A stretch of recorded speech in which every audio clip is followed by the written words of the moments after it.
रहना है, घर में सुरक्षित रहना है, लड़ना है, सब जन ला मिलके लड़ना है। यूनिसेफ और CRA के सहयोग से अरपार रेडियो की प्रस्तुति स्वास्थ्य संकल्प। मुश्किल घड़ी है संगवारी, जन जन के अब जिम्मेदारी। जीवन है अनमोल, कर ले स्वस्थ रहने का संकल्प, देते रहेंगे मंत्र हम, करने को कायाकल्प। जन जन के साथ हेता फिर आहे खुशहाली। स्वास्थ्य संकल्प। भारत मुस्कुराए, छत्तीसगढ़ मुस्कुराए। यूनिसेफ और कम्युनिटी रेडियो एसोसिएशन के सहयोग से अरपार रेडियो द्वारा प्रसारित स्वास्थ्य संकल्प कार्यक्रम की तीसरी कड़ी में आप सभी का स्वागत है। बरसात का वक्त, ऊपर से बरसता पानी और नीचे पीने के पानी से हो सकती है बीमारी। ये बात सब ने है मानी कि रखें सावधानी। जल है तो जीवन है, प्रदूषित जल है तो जीवन रोगों का घर है। पानी बचाना भी जरूरी है और प्रदूषण से बचाना भी।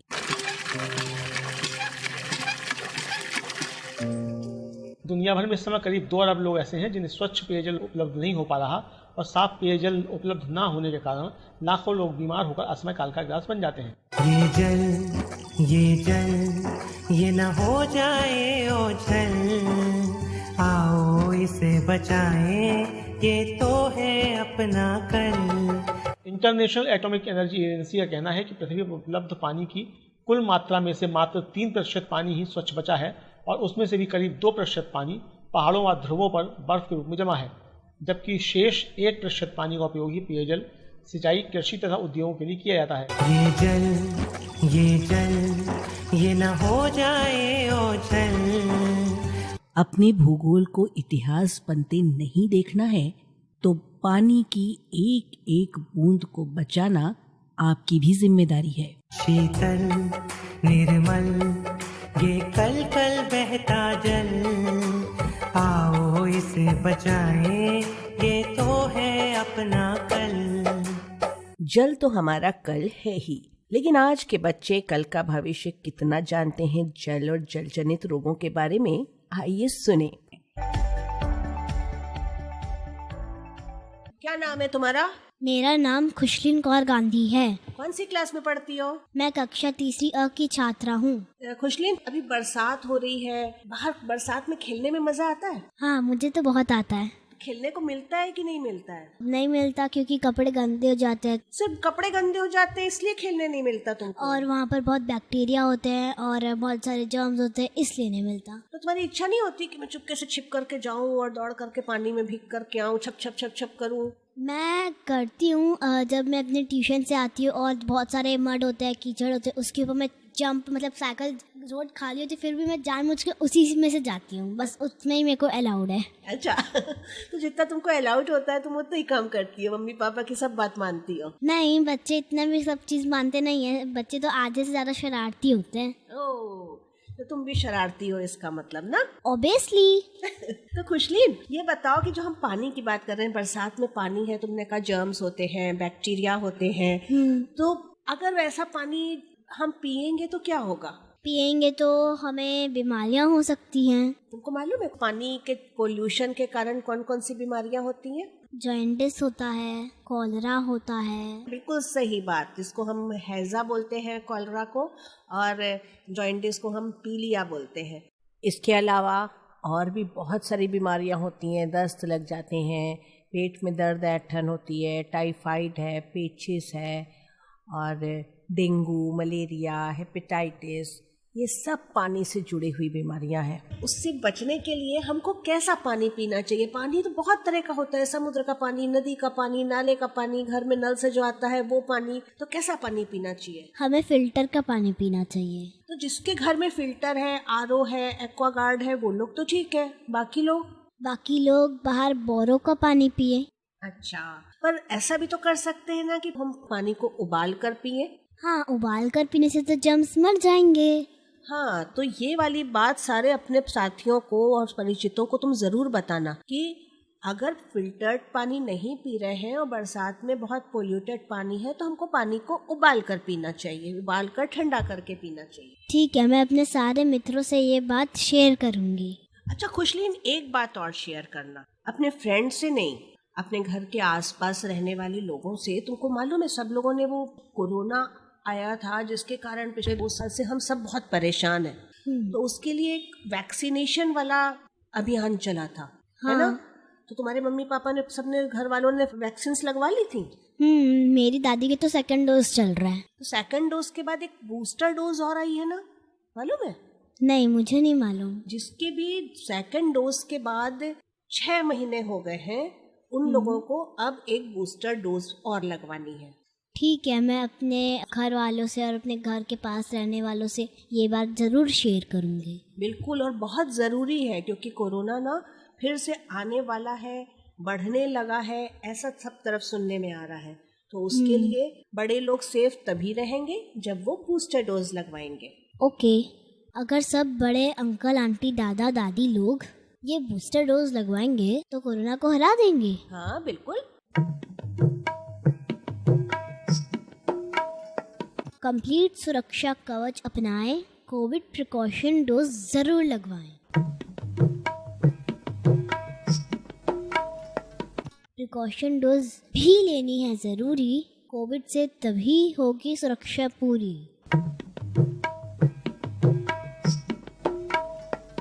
नन्हे बच्चों को कम ना आंकिए, ये समझदार भी हैं और जानकार भी, लेकिन देश के नन्हे बच्चों का विकास अच्छा हो, स्वास्थ्य अच्छा हो, इसके लिए जरूरी है इनको सही आहार मिले।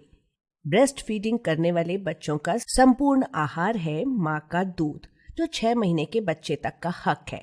और इसके बाद क्या पोषण, कितना आहार, कौन सा खाना, किस उम्र के बच्चों में कितना कितना खाना, आज के इस कार्यक्रम में सुनिए एक बातचीत, आपको सारी जानकारी हो जाएगी। मीनू सिंह बातचीत कर रही हैं डॉक्टर रेणु वर्मा से। आज हमारे साथ हैं MLB कॉलेज में associate professor food and nutrition doctor Renu Verma. Renu ji, बहुत बहुत स्वागत है हमारे इस कार्यक्रम में। धन्यवाद। सबसे पहले हम ये जानना चाहते हैं बच्चों के बारे में कि बच्चों के पोषण की तरफ हर व्यक्ति को बहुत ज्यादा ध्यान देने की जरूरत क्यों है? देखिए, पोषण का सीधा संबंध होता है स्वास्थ्य से, और स्वास्थ्य का मतलब होता है शारीरिक, मानसिक और आध्यात्मिक स्वास्थ्य। ये तीनों प्रकार से जब व्यक्ति स्वस्थ होता है तभी हम उसे स्वस्थ मानते हैं। तो बचपन में इन तीनों में बाढ़ और वृद्धि होती रहती है, तो इसके लिए बहुत सारे पोषक तत्व जरूरी होते हैं, जैसे हम सभी जानते हैं कि protein, calorie, vitamin, mineral, carbohydrate, इन सभी की डिमांड ज्यादा होती है क्योंकि बाढ़ और वृद्धि की स्टेज होती है। और इस स्टेज में जब पोषक तत्व पर्याप्त मात्रा में नहीं मिलते हैं तो हमारा शारीरिक, मानसिक, आध्यात्मिक स्वास्थ्य प्रभावित होता है। और पोषक तत्वों की कमी से बहुत सारी बीमारियां उत्पन्न हो जाती हैं, जैसे एनीमिया हो जाता है, बच्चे अंडरवेट रह जाते हैं, कम वजन के रह जाते हैं, या अति पोषण के शिकार होते हैं जैसे ओबेसिटी, या कई बार उनमें मानसिक रुग्णता भी देखी जाती है। तो इसलिए पोषण की आवश्यकता बच्चे में हर स्टेज में होती है। अच्छा, छोटे बच्चों की अगर बात करें तो एक आम धारणा है कि हमारे देश भारत में 6 महीने तक जो बच्चे होते हैं, 6 महीने तक के जो बच्चे होते हैं वो कम कुपोषित होते हैं, और उसके बाद बच्चों में कुपोषण ज्यादा देखने को आता है। इसके क्या कारण होते हैं? देखिए मीनू जी, दरअसल जब बच्चा 6 माह तक तो मदर फीड पे रहता है, और ये हम सभी जानते हैं कि मदर्स मिल्क जो होता है ये बच्चे के लिए संपूर्ण आहार होता है, मतलब उसे ऊपर से कुछ भी देने की जरूरत नहीं होती है। और इसका कंपोजिशन या संगठन, मदर्स मिल्क का संगठन बच्चे की उम्र के साथ साथ परिवर्तित होता जाता है, मतलब उसकी जैसी जैसी पोषक तत्वों की आवश्यकता होती है वैसे ही वो अपना कंपोजिशन बदल लेता है। तो 6 महीने तक बच्चों के साथ कोई प्रॉब्लम नहीं होती है। प्रॉब्लम तब उत्पन्न होती है जब हम उसे ऊपरी आहार देना प्रारंभ करते हैं, और यहाँ पे हमारी चूक कुपोषण के रूप में परिलक्षित हो जाती है।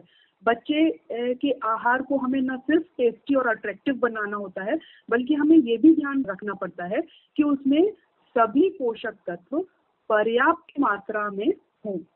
उसे हम खिचड़ी खिलाएं, दलिया खिलाएं, पुडिंग, सूप, जूस, जो भी चीज उसे दें, उसमें फल और सब्जियों का भरपूर प्रयोग किया जाए। और दूध से बने प्रोडक्ट्स जो होते हैं, खीर है, सेवई है, दही, पनीर, लस्सी, इनका तो कोई सब्स्टिट्यूट नहीं है। तो इन सभी चीजों के साथ दूध का भरपूर प्रयोग करना चाहिए। दूध को बंद नहीं करना चाहिए। कई बार हम क्या करते हैं कि ऊपरी खाना खिलाने के चक्कर में हम उनका दूध की क्वांटिटी थोड़ी कम करना तो जरूरी होता है, क्योंकि बच्चा ऊपरी आहार लेगा, लेकिन फिर भी दूध का, अंडे का कोई सब्स्टिट्यूट नहीं है, तो इसको बराबरी से साथ साथ देते रहना चाहिए। बचपन के कुपोषण का भविष्य पर क्या प्रभाव पड़ता है? दरअसल जब कुपोषण काफी लंबे समय तक चलता है तो इसका प्रभाव पड़ता है। जैसे समय के लिए अगर कुपोषण हुआ या पोषक तत्वों की कमी हो गई तो उसको बॉडी रिकवर कर लेती है, लेकिन जब लंबे समय तक कुपोषण चलता है, बच्चा बार बार बीमार होता है, बार बार कुपोषित होता है, हम उसको खाना नहीं खिला पाते हैं, तो ऐसी स्थिति में उसके इंटरनल ऑर्गन्स वीक होते हैं, उसकी इम्यूनिटी पावर डाउन होती है और बार बार संक्रमण से वो और कमजोर होता चला जाता है। और ये एक विशियस साइकिल के रूप में उभर के आती है, यानी एक कुपोषण का हम कह लें कुचक्र चलता है कि एक कुपोषित बच्चा या बच्ची कुपोषित ही युवा होती है और कुपोषित ही माता या पिता बनती है और उससे जन्म लेने वाले बच्चे भी कुपोषित होते हैं। तो ये एक विशियस साइकिल होती है, एक कुचक्र होता है। इस कुचक्र से निकलना बहुत मुश्किल होता है। तो बच्चों में जो कुपोषण होता है, यदि बच्चे को उस विशियस साइकिल से हम बाहर नहीं निकालते हैं तो निश्चित रूप से उसके भविष्य पे उसका प्रभाव पड़ता है। जी, आपने ये बताया, लेकिन अलग अलग उम्र के जो बच्चे होते हैं उनके लिए सामान्य जो लोग हैं, जो बहुत ज्यादा खर्च नहीं कर सकते हैं, बहुत महंगे फल नहीं खरीद सकते हैं, बहुत महंगी चीजें नहीं खरीद सकते हैं, तो वो अपने बच्चों को कौन सी ऐसी घर में उपस्थित चीजें देकर स्वस्थ और अच्छा पोषण दे सकते हैं, उनके बारे में भी हम जानना चाहेंगे। देखिए, उनको जो चीजें देना चाहिए वो उनके बारे में मैं आपको बताऊंगी, लेकिन उसके पहले बच्चों के आहार में विशेषकर किन चीजों का ध्यान रखना चाहिए, इस पे मैं थोड़ा सा प्रकाश डालना चाहूंगी कि बच्चों का भोजन अट्रैक्टिव होना चाहिए, कलरफुल होना चाहिए, मतलब उसमें रंगों का समावेश हो। रंगीन पदार्थ देखकर बच्चे उसकी तरफ अट्रैक्ट होते हैं और उसको बहुत शौक से खाते हैं। दूसरी चीज, फूड जो भी बनाए उसको पहले खुद टेस्ट कर ले, वो टेस्टी होना चाहिए। मदर्स जनरली ग्रुएल वगैरह बना के, दलिया वगैरह बना के सीधे बच्चे को खिलाना शुरू कर देती है। वो ये नहीं देखती, वो खुद अगर खा के देखे तो उन्हें पता लगता है कि वो खुद नहीं खा सकती और वो बच्चे से एक्सपेक्ट करती हैं कि वो खा ले। दूसरा, बहुत ज्यादा मीठा और बहुत ज्यादा नमकीन या खट्टा पदार्थ बच्चों को खाने में यूज ना करें, क्योंकि इससे बच्चों की टेस्ट बड बहुत सेंसिटिव होती है और बच्चा उससे घबरा के भागने लग जाता है। फिर किसी भी नए फूड का जब हम यूज करें तो उसे पहली बार जब हम खिलाते हैं तो उसे बहुत अट्रैक्टिव और टेस्टी बना के उसके सामने हमें प्रेजेंट करना चाहिए। अगर बच्चे को उसका स्वाद जम जाता है तो हमें एक दिन के आड़ से उस फूड को लगातार 4-5 बार यूज करना चाहिए ताकि बच्चा उस फूड का आदी हो जाए। लेकिन यदि बच्चा उसे नहीं पसंद करता है तो उस फूड को हमें कुछ समय के लिए बिल्कुल हटा देना चाहिए, बच्चे के सामने नहीं लाना चाहिए। तो ये कुछ चीजें थी कि जो बच्चों के खाने के समय हमें ध्यान में रखना चाहिए। इसके अलावा बच्चों को हरी सब्जी, फल, सूखे मेवे, दूध, अंडा, पनीर हमें प्रचुर मात्रा में देना चाहिए। और अगर हम जैसे बहुत महंगे भोज्य पदार्थ नहीं अवेल कर सकते हैं तो फली है, सोयाबीन है या विभिन्न प्रकार के बीज जो होते हैं, इन बीजों को इकट्ठा करके हम उससे भी न्यूट्रिशियस फूड बना सकते हैं। जैसे मटर है, सोयाबीन है, चना है, मूंगफली है, इन सबको मिक्स करके, गुड़ को मिक्स करके हम एक मिक्सचर बना के बच्चों को दे सकते हैं।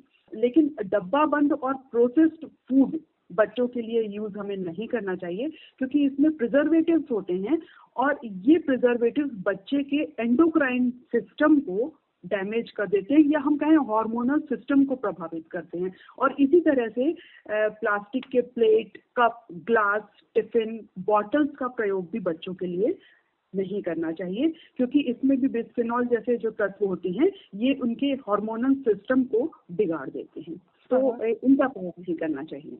अच्छा, तो इसके अलावा एक बात और मुझे पूछनी है कि मोटापा भी बच्चों में जो बढ़ रहा है वो भी एक कुपोषण का रूप है, तो इससे भी क्या क्या नुकसान होते हैं आगे जाके बच्चों को, उसके बारे में भी बताइए। जी हाँ, मोटापा भी कुपोषण का ही एक रूप है। ये अति पोषण कहलाता है, मतलब जरूरत से ज्यादा पोषण भी का भी दुष्परिणाम होता है। और मोटापे को मदर ऑफ डिसीजेस कहा जाता है, क्योंकि मोटापा अकेला साथ नहीं आता, बहुत सी बीमारियां साथ लेके आता है। मोटापे से कम उम्र में ही बच्चों में diabetes, hypertension, atherosclerosis, kidney diseases, anaemia जैसी बीमारियां देखी जाती हैं। और इससे बच्चों की जो लाइफ एक्सपेक्टेंसी है ये भी कम होती जा रही है।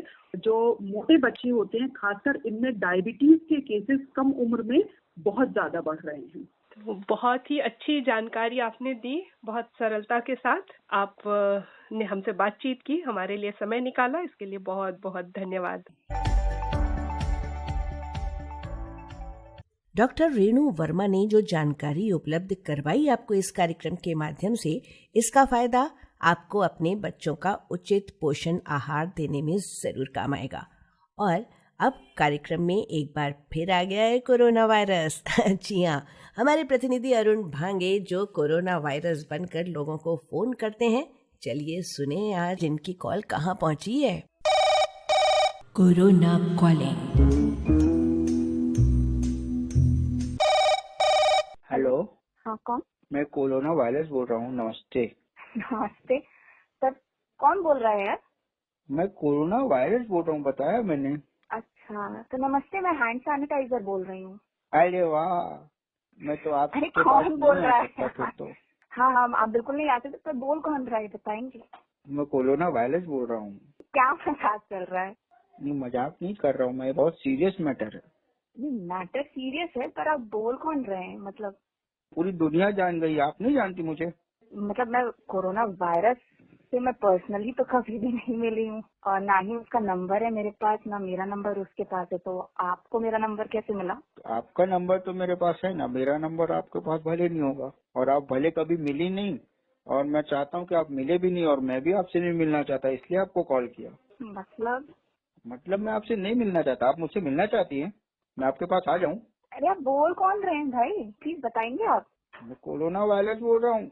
देखिए, आप नौटंकी मत कीजिए, जो भी है आप अपना नाम बताइए, कौन है? मतलब इतना फालतू टाइम है आपके पास कि आप ये सब चीजें कर रहे हैं? नहीं, बिल्कुल भी फालतू टाइम नहीं है, मैं तो बस आपसे नहीं मिलना चाहता ना, इसलिए मैंने कॉल किया आपको। तो आप कोरोना वायरस है तो मैं हैंड सैनिटाइजर बन जाती हूँ, तो ये ज्यादा बेटर है। जी बिल्कुल, फिर तो मैं आपसे मिल ही नहीं पाऊंगा। हाँ, धो पोछ के आपको पूरा मिटा दूंगी मैं तो। जी, मैं कोरोना वायरस बोल रहा हूँ और मैं आपके पास नहीं आना चाहता। मत आइए, आप बाहर में जाइए, मुझे फर्क नहीं पड़ता कौन बोल रहे हैं, मुझे बताइए आप। तो मैं बाहर में जाना चाहता हूँ, लेकिन उसके लिए आपको कुछ करना पड़ेगा ना। देखिए, मेरे पास इतना फालतू का टाइम नहीं है कि मैं आपसे बात करूँ। अगर आप बता रहे हैं कि आप कौन है तो अच्छी बात है, अदरवाइज मैं फोन काटती हूँ। नहीं, प्लीज फोन मत काटिए। क्या फोन कट हो जाएगा ना तो फिर ना लोग जान नहीं पाएंगे कि तुम मेरे से कैसे बचेंगे, क्योंकि बहुत सारे लोग ना पता है कि आपसे कैसे बचना है अगर आप कोरोना वायरस हो तो। जी, आप जैसे लोगों को वही बात है, कोरोना वायरस के लिए भी हमको चेन ब्रेक करना है ना, वैसे ही आप लोगों को भी फोन कट करना पड़ेगा, तभी आप जैसे लोग भी सुधर सकते हैं। जी बिल्कुल, मैं तो सुधरना चाहता हूँ और लोगों को भी सुधारना चाहता हूँ, इसलिए मैंने कॉल किया आपको।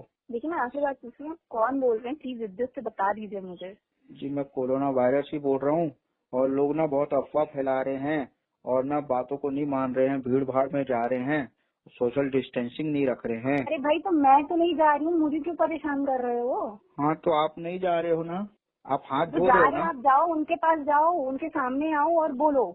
फोन पे ऐसे क्यों कोरोना वायरस बन के लोगों को परेशान कर रहे हो? नहीं, मैं परेशान नहीं कर रहा हूँ, आप परेशान ना हो बाद में, इसलिए मैंने कॉल कर रहा हूँ।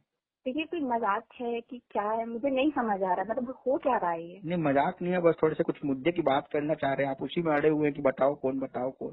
अच्छा चलिए, बताइए क्या मुद्दा है आपका? मुद्दा बस ये है कि आप मुझसे बचने के लिए या मैं आपके पास ना हूँ उसके लिए आप क्या कर रहे हैं? आप हमारे पास ना आए उसके लिए हम हैंड सैनिटाइजर का यूज कर रहे हैं, बार बार हाथों को धो रहे हैं, भीड़ भाड़ वाली जगह पे जाने से बच रहे हैं। अब उससे ज्यादा हम और कुछ तो कर नहीं सकते हैं। अब हमें नहीं पता था कि कोरोना वायरस फोन पर भी आ जाने वाला है। अगर हमको पता होता तो शायद यहाँ पे भी हम कुछ करते। लेकिन इस फोन से तो आपको कोई परेशानी नहीं होगी ना, आप बीमार नहीं पड़ोगे ना? नहीं, पर ऐसे कोरोना वायरस कॉल करता रहेगा तो शायद हम पड़ जाएं किसी दिन बीमार। नहीं, ऐसे आपको बार बार कॉल नहीं करेंगे, मैं तो एक बार बस कॉल किया हूँ। जैसे आपको मेरा नंबर कहाँ से मिला? बस आपका नंबर मिल गया हमको, मैं तो कहीं पे भी चला जा रहा हूँ ना, तो आपका नंबर मिल गया मेरे को। ठीक है, रहने दीजिए, हो गया आपका मुद्दा जो भी था।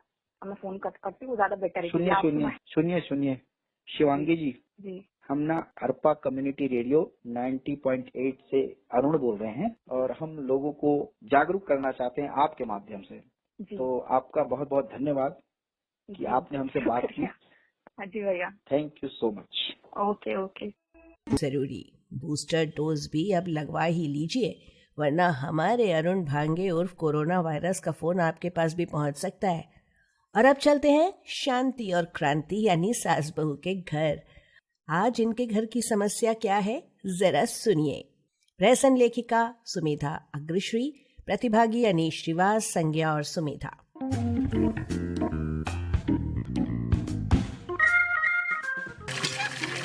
इतनी तेज बारिश हो रही है, रानी साहिबा का अता पता नहीं है।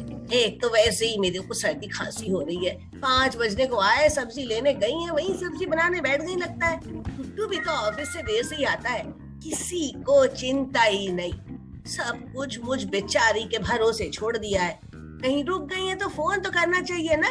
नहीं, मम्मी को तो बड्डी समझती है सब, छोटे बच्चे की भी चिंता नहीं है।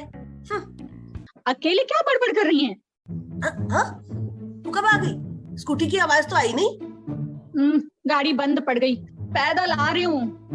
अरे तो कोई रिक्शा ऑटो ले लेती।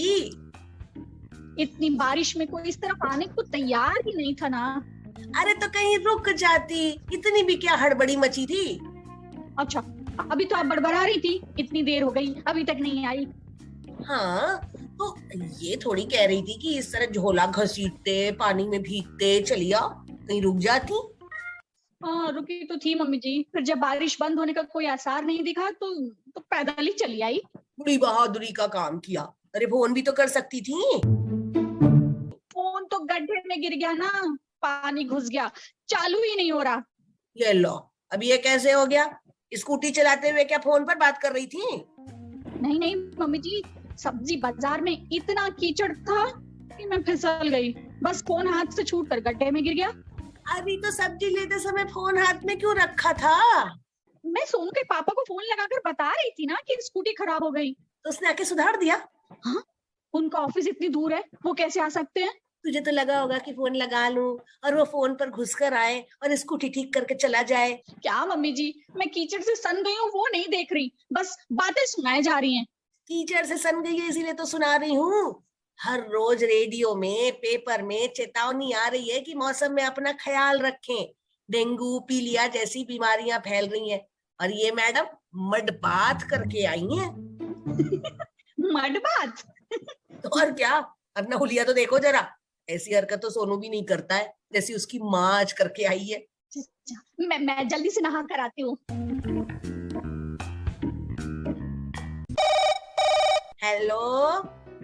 हेलो बघेल भैया। हेलो। हाँ बघेल भैया, आपने कहा था ना कि इलाज से बेहतर है सावधानी। हाँ अम्मा जी, आपने ये बताने के लिए मुझे फोन किया है? अरे नहीं रे, सावधानी के लिए फोन किया है जी। आज क्रांति, अरे मेरी बहू सब्जी बाजार से गंदे कीचड़ में गिर के आई है। तो आप ही ने बताया था ना कि ये जगह बारिश के कीटाणुओं का सबसे फेवरेट घर है। तो मुझे लगता है अब क्रांति को एक ना एक बीमारी तो लगनी ही है। आपकी चिंता तो ठीक है अम्मा जी, लेकिन जरूरी नहीं है कि उन्हें कोई बीमारी हो जाए। पर हो भी तो सकती है ना। हाँ, हो भी तो सकती है।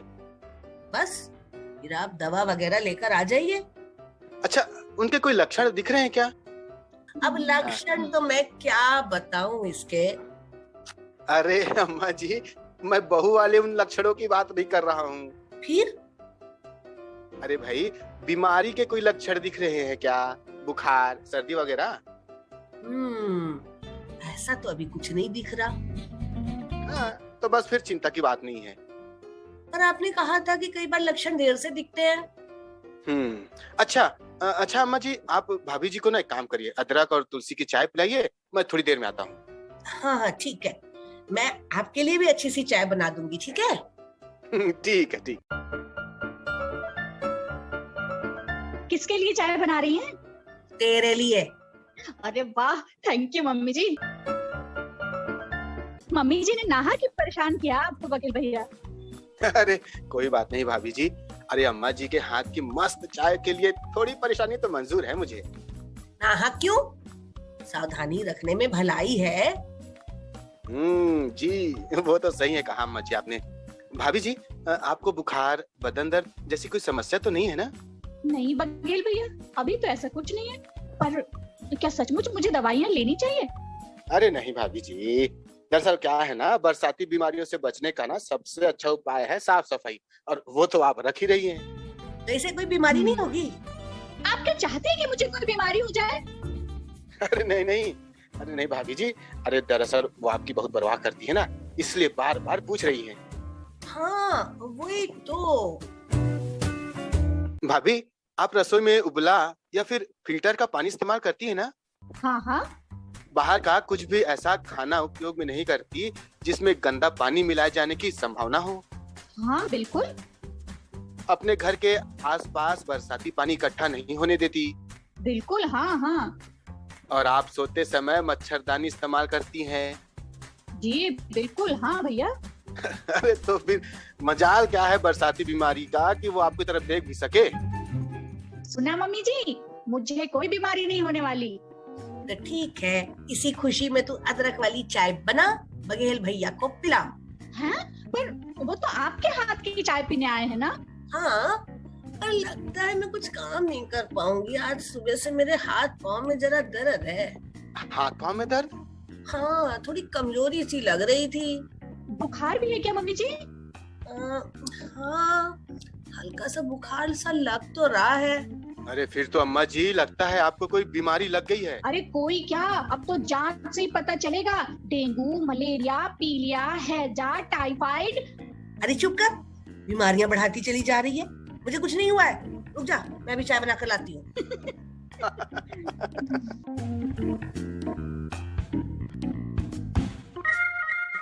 बरसात के पानी से, पानी के ठहराव से, प्रदूषित पानी को पीने से बचें, रोगों को दूर रखें और संकल्प लें स्वस्थ रहने का। आज के स्वास्थ्य संकल्प कार्यक्रम से दीजिए अब हमको इजाजत। हम फिर आएंगे आपसे मुलाकात करने के लिए अगले हफ्ते। नमस्कार। यूनिसेफ और CRA के सहयोग से अरपार रेडियो की प्रस्तुति स्वास्थ्य संकल्प। जन जन के साथ रहता फिर आहे खुशहाली। स्वास्थ्य संकल्प। भारत मुस्कुराए।